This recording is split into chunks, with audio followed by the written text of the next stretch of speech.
Hoje é muito comum, ou melhor, não é de agora, é de muito tempo, que há brigas dentro da teologia. Mesmo até antes de Cristo, entre os partidos do judaísmo já havia brigas, contendas, dentro de um mesmo livro, dentro de uma mesma Bíblia, nos tempos de Cristo, da Torá. Mesmo ali existiam facções, subdivisões, partidos ou seitas do judaísmo que tinha a Torá como base principal, mas cada uma com suas interpretações variadas. E não é diferente nos nossos dias. Logo, quando o cristianismo se firmou como base mesmo, porque no início não é nada do que vemos hoje, porque quando você vai ali para o primeiro século, meados do segundo, não é nada disso que vemos hoje, era mais um partido, uma facção, uma subdivisão ou uma nova seita herética do judaísmo, classificada assim por eles. E nem os próprios discípulos se davam ou se nomeavam como fundadores de uma nova religião, mas sim uma continuidade do judaísmo, só com uma diferença, que eles, os discípulos do mestre, tinham chegado à conclusão que o Messias prometido pelos profetas tinha vindo, que era Jesus.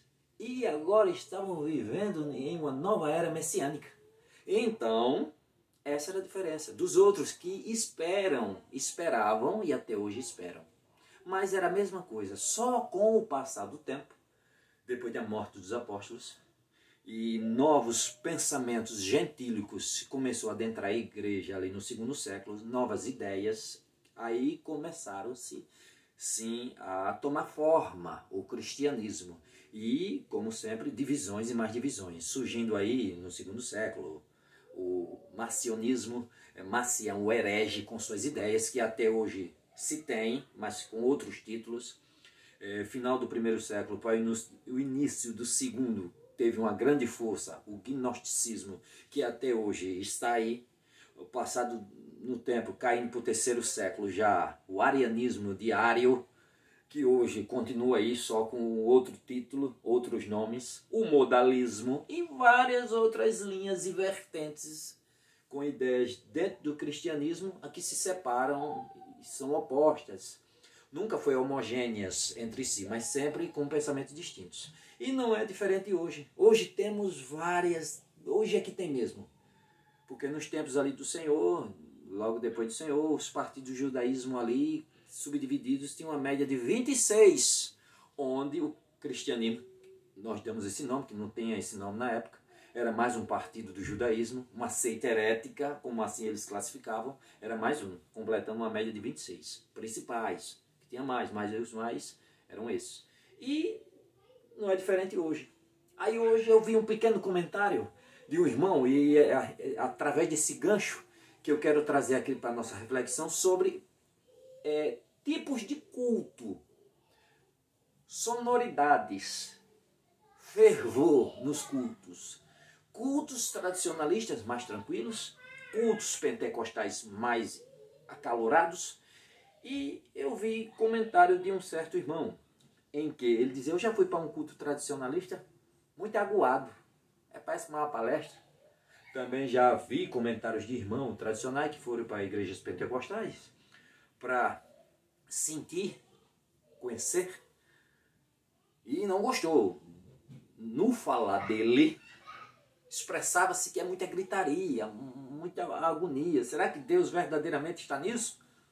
Também já vi irmãos do lado de cá falando dos tradicionalistas, no caso, naquele aguado, Deus está naquilo ali, naquela mornidão.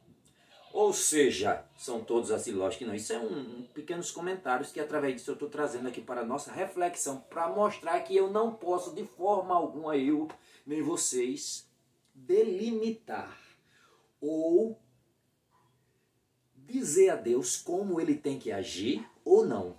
Temos exemplos bíblicos para mostrar que muitas das vezes Deus se manifesta, às vezes, com calor, mostrando o seu poder.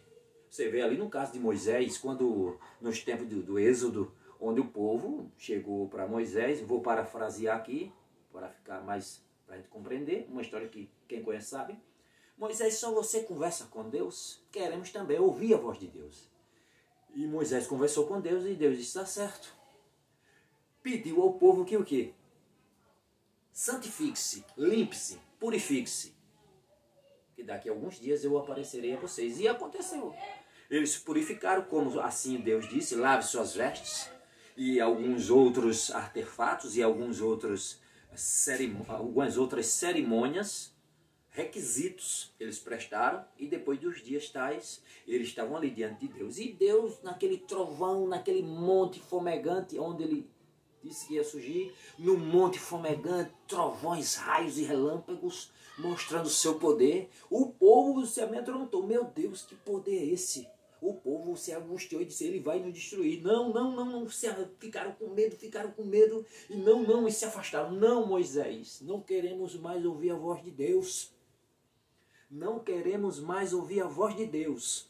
Fale você com ele, e depois traga para nós o que ele nos disse. Não queremos ouvir. Calma, disse Moisés, não tenha medo. Ali é só uma manifestação, mas não tenham medo.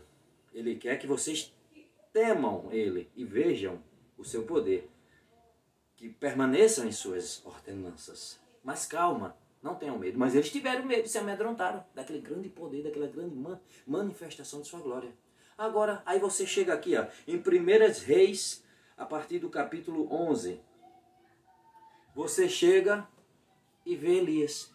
Elias, depois do embate com os profetas de Baal, matou cerca de 850. Tem os diz quantos profetas foram mortos. Quando você vê no início do embate, do combate, você lê o texto, capítulo 19, um pouco antes, dentro de todo esse parâmetro, você vê claramente que foi chamado para o embate, para descobrirem quem era o Deus verdadeiro, e veio 450 profetas de Baal e 400 de Aserá. Ou seja, 451, 408, totalizando 850.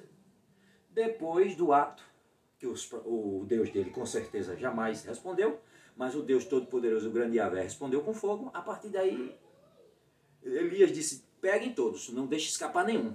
Desceu até o rio e matou todos com a espada de Acabe. Ou seja, totalizando uma cerca de, 850, né? Matou todos aqueles ali. E depois daí, Acabe contou a Jezabel. Jezabel ficou furiosa e disse, eu prometo que até amanhã, esse horário, pelos deuses, eu farei com ele a mesma coisa que ele fez com os meus profetas. Ele, amedrontado, foge e corre por um dia, se esconde. E depois de um dia correndo, para embaixo de um pé de zimbro, onde adormece, queria morrer. E depois se acorda, um anjo toca nele, ele vê um pão com água, come o pão, bebe água, se alimenta, dorme de novo, depois o anjo se acode-se, coma, porque a caminhada vai ser demais longa, por demais longa. E foram 40 dias. 40 dias e 40 noites, andando, até chegar no Monte Horebe, como bem sabemos. E chegando lá, todo aquele processo, Deus começa agora ali manifestar a sua obra. Aí você vê aqui, ó, 1 Reis 19, se você vê aqui, 1 Reis 19, para ser mais exato, por volta do 9, 19:9, quando ele chega no monte, e adentro do monte ele entra numa caverna. Ele entra numa caverna onde passa a noite. E eis que a palavra do Senhor veio a ele e disse-lhe, o que você está fazendo aqui, Elias? Ele respondeu, tenho sido muito zeloso pelo Senhor, Deus dos exércitos, porque os filhos de Israel deixaram a tua aliança, derrubaram os teus altares e mataram os teus profetas, a espada, só fiquei eu. E eles estão querendo tirar minha vida. Então foi-lhe dito, saia daqui e fique diante do Senhor no monte. Eis que o Senhor estava passando. Agora prestem bem atenção nesse momento. Ó. Eis que o Senhor estava passando. E um grande e forte vento fendia os montes e quebrava as rochas diante do Senhor. Mas o Senhor não estava no vento. Depois do vento houve um terremoto, mas o Senhor não estava no terremoto. Depois do terremoto veio um fogo, mas o Senhor não estava no fogo. E depois do fogo veio o som de um suave sussurro, uma brisa suave. Quando Elias ouviu isso, cobriu o rosto com o manto e saindo, pôs-se à entrada da caverna. E eis que veio uma voz e lhe disse: o que você está fazendo aqui, Elias? E aí ele fala e conta, repete a mesma passagem de antes. Ou seja, o que a gente tira daí? Eu não posso delimitar e nem posso dizer onde Deus está. Deus está em todo local. Ele não está na bagunça, ele não está na desordem. Pois ele não é um Deus de desordem, não é um Deus de bagunça. Ele está onde as pessoas o buscam verdadeiramente, contritado de corações e com as características nossas humanas. Porque os profetas tinham suas características, cada um eram seres humanos falhos, mas teve profetas de um pecuarista, a um sacerdote, a um pescador, que Deus escolheu, Jesus escolheu como apóstolo, a grandes homens cultos, como Paulo, falador de línguas, mestre da Torá, de iletrados a letrados, de homens ignorantes a sacerdotes, cada um com sua característica, que transmitia as verdades de Deus com a sua característica. Eu tenho o meu modo peculiar de me apresentar, o irmão que está me vendo já tem um outro. Eu não posso delimitar e dizer, Deus não está naquela bagunça, Deus não está naquela calmaria. Não, porque Deus tem diversas formas de se apresentar. Tanto Ele se apresentou a sua glória, o seu poder diante do povo de Israel lá em Êxodo, que o povo temeu, como Ele aqui para o povo, para Elias, mostrou aqueles poderes, todas aquelas características, o vento, o terremoto, né? Tudo aquilo ali, mas no final, uma brisa suave. Aí ele estava na brisa suave. Então não sou eu que vou dizer. Ele não está naquele barulho, naquela pregação de fervor, ele não está ali. Ele está aqui na calmaria. Ou eu não posso dizer que ele não está na calmaria, ele está ali no fervor. Não. Deus se manifesta como Ele quer. Tem as características. Eu pronuncio o evangelho do meu jeito. Já outro irmão já pronuncia do jeito dele. Ele se manifesta e trabalha de acordo com cada um, inspirando, dando entendimento e compreensão. Mas cada um dentro de suas características. Deus está ali. Deus está ali. Se for com ordem e decência, e o buscando verdadeiramente, com sinceridade de coração, ele está naquele culto fervoroso. Ele está também naquele culto mais tranquilo. Cabe a você e a mim. Eu não gosto daquele tipo de culto. Eu gosto mais daquele ali, então vá, meu irmão. Ah, eu não gosto daquele culto, não é muito morto. Eu gosto daquele mais quente. Vá, meu irmão. O que eu ouvi de Deus, há alguns anos atrás, ninguém me tira isso. Ninguém me tira. Foi perguntado um tempo desse, na época, a Einstein, se ele acreditava em Deus. Ele disse que acreditava no Deus de Spinoza. Ou seja, um Deus que não habita em templos feitos por mãos humanas. Ele disse que acreditava nesse Deus, não nesse Deus que é pregado por aí. Porque tem irmãos, tem pessoas que acham que Deus está dentro de uma caixinha. Deus é infinito, é grandioso. Em Isaías mesmo, 66, o Senhor diz que espécie de templo, espécie de casa farão para mim. Não foi pelas minhas mãos que tudo passou a existir? Ou seja, como as criaturas a qual eu criei, agora quer criar uma casa para mim. Fazer uma casa para mim. Olhe, o céu é o meu trono e a terra é o estrado dos meus pés. Ou seja, aqui é meu trono. Mas meus olhos, meus ouvidos estão bem abertos para ouvir vocês em qualquer parte do mundo. E o que eu ouvi há anos atrás, guardei e guardo para toda a vida. Vou contar aqui rapidamente para vocês. Eu vinha de uma igreja, a qual eu congregava num bairro, eu ainda não tinha me batizado. Aí saí do bairro, tive que sair do bairro e morar em outro. Aí não deu mais para ir lá, estava difícil. Aí eu fiquei no bairro que eu estava. Procurei essa mesma denominação e não a encontrei. Comecei a andar em outras, encontrei uma e fiquei ali. Um mês depois chegou o dia do batismo ali. Mas eu angustiado, eu agoniado, eu disse, Senhor, a igreja da qual eu vim, ela não tem aqui. Ela só tem a uma certa distância. Eu vou ver se eu compro um veículo para depois ir com a minha família até lá. Mas no momento eu estou nessa aqui. E agora chegou o dia do batismo, eu dei meu nome para me batizar aqui. Mas e aí? Como é que vai ser se eu não sou daqui? E o dia estava chegando, era no outro dia.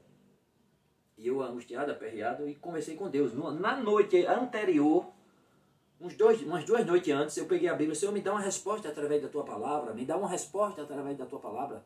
Me dê. Ô Senhor, por misericórdia, me dê. E comecei a ler a Bíblia procurando uma resposta. Orei, eu fiz a oração e abri a Bíblia para ver se tinha uma resposta. E procurei, e não achei. Não achei de forma nenhuma uma resposta. E fui dormir. No meio da noite, eu me lembro como hoje, no meio da noite, claramente, classicamente. Eu dormindo, eu vi aqui. Eu tentei ver quem era e não consegui, só a voz. Quando disse assim, eu sou... Olha só, busquei a resposta na Bíblia e não encontrei, fui dormir. Naquela mesma noite, eu ouvi claramente.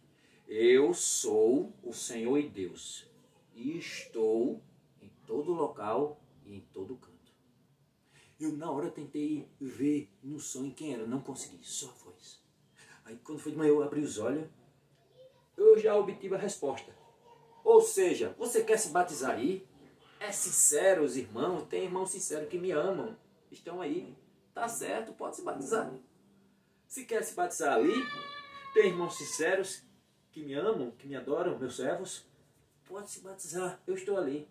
Deus não é limitado a prédios, Deus não é limitado dentro de uma caixinha, Ele está em todo local, o mundo, o planeta, o ar que você respira e tudo isso, Ele está em todo canto, não há para onde ir, não tem para onde se esconder, que Ele não veja, que Ele não esteja ouvindo, os olhos dEle e os ouvidos bem abertos a tudo, e sabe de tudo. Você quer aí? Eu estou aí. É sincero de coração? Tem meus servos aí, eu estou aí. Você quer ir para ali? Eu estou aí. Não se angustie, não se aperreie. E aí? Aí eu fiquei olhando assim, meu Deus. Eu vi, guardei e guardo comigo isso até hoje. Ou seja, onde há sinceridade de coração, Deus está presente. Então, se você se sente bem numa pentecostal, amém, fica aí. Ah, eu me sinto bem numa tradicionalista. Fica aí. O que não dá, é o que eu vejo hoje, uma briga ferrenha, não para nunca, não vai parar. Não vai parar, não vai parar.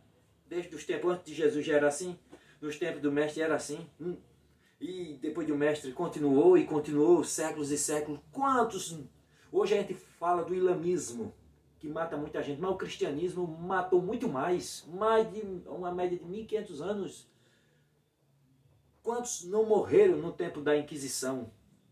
Milhares de pessoas morreram na mão do cristianismo. E muita gente não sabe, ou se foi desentendido. E muitos mestres não dizem, saiba, o cristianismo matou muita gente. Foi Jesus que mandou? Não, o homem que distorceu completamente. Lutero, o que eu vejo tão exaltado aí, minha gente, tem um livro de Lutero chamado Judeus e Suas Falácias. Aquele homem foi responsável pela morte de voluntariamente e involuntariamente, por falta de consciência, eu penso, pela morte de mais de 1 milhão, mais de 6 milhões de judeus. Hitler pegou o livro dele, esse livro, a qual adorava, tinha ele como herói nacional, e fez do mesmo jeito. Ele era um antissemita de carteirinha. Nos tempos ali, bruxas, mas estimulava mesmo para matar queimada. Oxe, diz que Jesus Cristo, que evangelho é esse que eles leram? Nos tempos de Calvino também, ali tudo tinha mortes. Matou pessoas, enforcou pessoas, queimou pessoas vivas, afogou pessoas, anabatistas, pessoas que discordavam de certas ideias, que não concordavam com o batismo de criança. Ou seja, esse povo aí que se diz cristão, não entendem nada de João 17. Dentro da síntese, do ponto central deste capítulo, a última oração e a mais longa de Cristo, onde ele pede a Deus, clama e ora a Deus para que o povo seja único. Não oro só por estes que estão aqui, os apóstolos, esses meus discípulos, mas por todos aqueles que ainda vão crer em mim, por estes, por eles que vão crer em mim, por intermédio deles, que vai vir muitos discípulos, Deus sabe, ele sabe tudo, sabia tudo, vai vir mais, mas que eu oro por todos, não só por esses, mas os que ainda vão vir, vão surgir, que vão crer em mim através deles, que sejam únicos, ó Pai, como eu, tu, somos únicos. Mas as pessoas não entendem. E eu sou calvinista, eu sou arminiano, eu sou obrigado. ser um calvinista ou arminiano. Para muitos, eu sou obrigado a ter um lado. Eu sou cristão, eu sou discípulo do Senhor. Será que a Bíblia, sem fermento de fariseu, a qual Jesus tanto falou, não serve de nada? Porque ele ensinou o Evangelho, os apóstolos, você lê as cartas, tudo são todas interdiscursivas, intertextualizadas, ou seja, o mesmo segmento, a mesma ideia, cada um se expressando do seu ponto, mas no seu ponto não, do seu modo de se explicar sobre o Evangelho, mas o fio da meada é o mesmo, a mesma ideia, não distorce. Todos eles, olha, é um encaixe, é um quebra-cabeça perfeito. As mesmas ideias, a mesma linha. Quando chega um tempo, morrem os apóstolos, vem outro, entre os gentios, gregos, metendo filosofias, ideias, aí vem ideias de paganismo, começa a se misturar, sincretizar, misturar, vem a época medieval, o tempo das trevas, mistura, e começa a entrar, quando chega hoje está aí. Evangelho, cada dia sai nascendo um novo, e ideias completamente brigando. Ninguém consegue pegar um evangelho sem fermento. Um evangelho puro e genuíno de Cristo. É isso aqui. Ele ensinou isso, os apóstolos ensinaram isso. Siga a mesma linha. Não invente não, pelo amor de Deus. Mas não. Tem que ser calvinista, tem que ser arminiano, tem que ser reformado, tem que ser isso, tem que ser aquilo outro. Senão você é herege. Você está perdido no mundo. Você já leu as obras? Já li. Li Calvino, li Arminiano, leio tudo. É porque eu sou teólogo, me formei em teologia. E eu sou obrigado a ler. Agora estou fazendo um bacharel numa faculdade, aí eu tenho que ser obrigado a ler. Mas eu não sou obrigado não, porque eu tenho prazer, amor. Eu leio tudo isso, eu vejo. Tá certo, foram homens que teve pensamento, mas ideias, e tem erros, que tem pontas soltas, tem erro, tem buraco. Porque são seres humanos, são falhos. Cristo Jesus é que não tem falha. Mas eles têm. Todos tiveram. E tem pontos positivos. Teve erros gravíssimos e teve acertos. E tem acertos. Mas meu ponto base é Cristo. O meu ponto base é Jesus. Eu não posso, de nenhuma forma, de nenhuma linha, me autoproclamar. Eu sou calvinista, eu sou arminiano. Não conversa essa. Eu sou discípulo do mestre Yeshua HaMashiach. Jesus, o Messias, o ungido de Deus. O Salvador, a porta, o caminho, a chave, o elo de ligação. A ponte entre Deus e os homens. É isso que sou. Deixe de inventar moda e dar títulos a doutrinas e fique inventando, não. Eu posso escrever um livro, eu estou até escrevendo um livro, comecei e parei, que é falando sobre a igreja dos dias atuais. Acertos e problemas que vivemos. Aí comecei, mas depois parei, sem tempo, uma correria. Sim, leia o meu livro, um dia, se Deus me permitir lançar. Lê, absorve algo positivo e o que não for, descarta. Mas não é para me seguir. Não, leia, absorva, se alimente. Como eu quero aprender também, com vários, mas não posso dizer que eu sou seguidor seu, você é meu seguidor. Não, nós somos seguidores de Cristo. É isso que somos. Amém? E é isso, minha gente. Então, eu não posso limitar as ações de Deus. Eu tenho que, como dentro do capítulo, você vai para Joel, dentro do capítulo 2 de Joel, o Senhor pede ali, dentro das condições a qual o povo estava. Rasguem vossos corações, não vossas vestes, porque era um costume deles em sinal de humilhação, eles rasgavam a roupa. Mas não rasgue só as vestes, não. Rasgue também vossos corações. Ou seja, se arrependam de verdade, com sinceridade de coração. Me busque com contritamento sincero. E Deus está ali na ordem, na decência, no contritamento sincero. Eita, o culto fervoroso é sincero, Deus está ali. Culto mais tranquilo, que você entende, que quer mais calmaria, é sincero, é contrito, Deus está ali. Agora eu não posso estar falando de um, estar falando de outro. Fale sim, não está pregando Bíblia, nem um lado nem o outro, tá certo? Mas nesse tipo de coisa, de forma alguma. Amém? Que as bênçãos do nosso Deus, nosso Pai e a do nosso Senhor Jesus Cristo seja com todos vocês, hoje e para todo sempre. Amém.